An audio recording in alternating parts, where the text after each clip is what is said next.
Last question. I gotta ask this, yo. Undisputed fight. Terence Crawford, Errol Spence later this year, probably. Hopefully, yeah. man. Please, God. How do you see that fight going? I mean, well, it's a 50-50 for me, bro.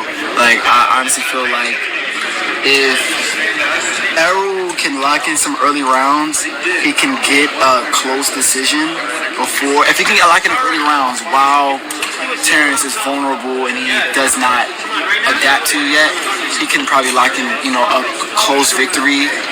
But if Terence flips that switch pretty early into the fight, or if Errol Spence can never get like a real niche into a rhythm, let me say, if he can't really get into a rhythm in what Terence is trying to do in the early rounds, then I feel like Terence Crawford will take the decision.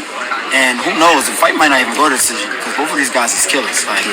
Like Errol Spence is there to maul you down with his array of punches going into the late rounds, and then his body attacks. Terence Crawford, once he has that switch and he turns southpaw, he has one of those things where he's like, you're out of there. And it's just a battle of mentality at that point, so that might not even go to decision, to be honest.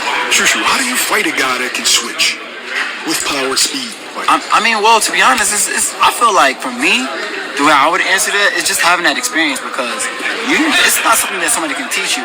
When you don't have the experience of fighting a guy like that, you kind of get confused, like, oh dang, like how do I just fight a guy that switches like that and he can have power on both hands, and even if he steps out of position, he's still in a position to throw a strong shot.